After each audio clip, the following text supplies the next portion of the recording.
प्यारे बच्चों, अस्सलाम वालेकुम। आज हम 7th क्लास के उर्दू का सबक न्यूटन का कारनामा पढ़ेंगे। तो क्या है न्यूटन का कारनामा?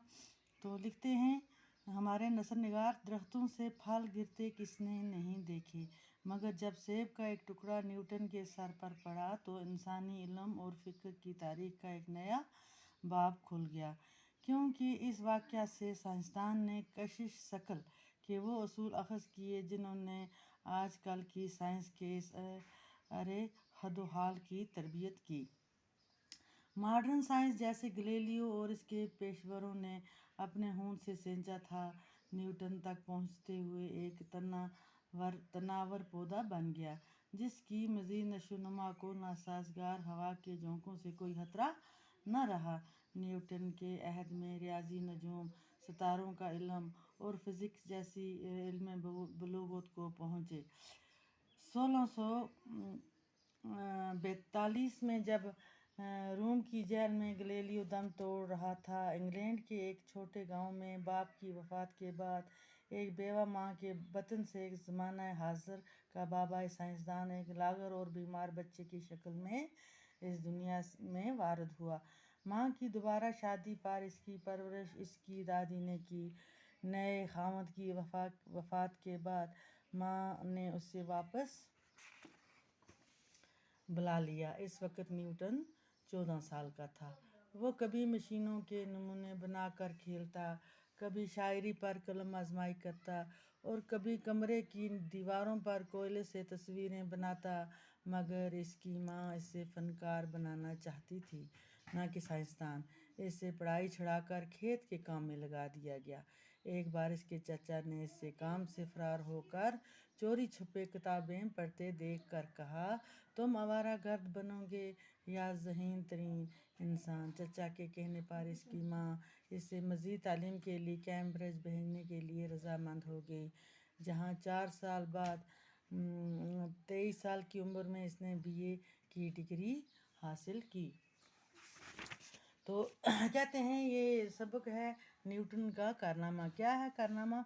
कहते हैं कि दरख्तों से जो फल होते हैं वो किसने नहीं देखे, यानी हर एक ने देखे हैं, मगर जब सेब का एक टुकड़ा न्यूटन के सर पर पड़ा तो इंसानी इल्म और फ़िक्र की तारीख का क्या हुआ, एक नया बाब खुल गया। क्योंकि इस वाक़या से साइंसदान ने कशिश शकल के वो असूल अख़ज़ किए। कशिश शकल हो गया वो कशिश जिससे अजसाम ज़मीन के मरकज़ की तरफ मायल होते हैं। वो असूल अख़ज़ किए जिन्होंने आजकल की साइंस के इस अरे हदोहाल की तरबियत उन्होंने की। मॉडर्न साइंस यानी कि आजकल की साइंस जैसे गैलीलियो और इसके पेशवरों ने अपने होंठ से सींचा था, न्यूटन तक पहुँचते हुए एक क्या बन गया, तनने वाला पौधा, बहुत तनावर यानी बहुत अच्छा तना उसका था, वैसा पौधा ये बन गया जिसकी मज़ीद नशोनुमा को नासाजगार हवा के झोंकों से कोई खतरा भी न रहा। न्यूटन के अहद में रियाजी, नजूम यानी सितारों का इल्म और फिज़िक्स जैसे इल्म बलूगत को पहुँचे। तो क्या होता है कि 1642 में जब रोम की जेल में, किसकी जेल में, रोम की जेल में गैलीलियो दम तोड़ रहा था, इंग्लैंड के एक छोटे गांव में बाप की वफ़ात के बाद क्या हुआ कि एक बेवा माँ के बतन से ज़माना हाज़रा का बाबा साइंसदान एक लागर और बीमार बच्चे की शक्ल में इस दुनिया में आ गया। माँ की दोबारा शादी पर इसकी परवरिश इसकी दादी ने की। किसने की? इसकी दादी ने। जब नए हामद की वफ़ात होगी तो उसके बाद माँ ने उससे वापस बुला लिया। इस वक्त न्यूटन कितने वक्त का था, कितने साल का था? 14 साल का।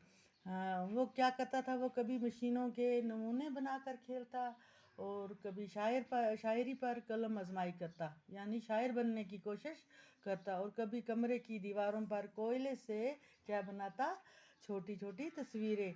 मगर इसकी माँ इसे फ़नकार बनाना चाहती थी। क्या बनाना चाहती थी? फ़नकार, ना कि سائنسدان، وہ سائنسدان اسے نہیں بنانا چاہتی تھی، ایک فنکار بنانا چاہتی تھی۔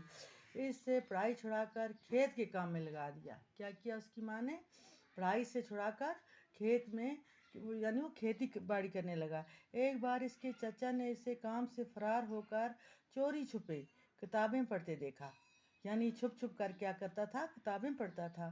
تو پڑھتے دیکھ کر پھر چچا نے کہا تم آوارہ گرد بنو گے یا ذہین ترین انسان۔ چچا کے کہنے پر اس کی ماں اسے مزید تعلیم کے لیے کیمبرج بھیجنے کے لیے تیار ہوگی، جہاں 4 سال بعد 23 سال کی عمر میں اس نے کیا کیا؟ BA کی ڈگری حاصل کی۔ باقی آگے ہم کل پڑھیں گے۔ باقی السلام۔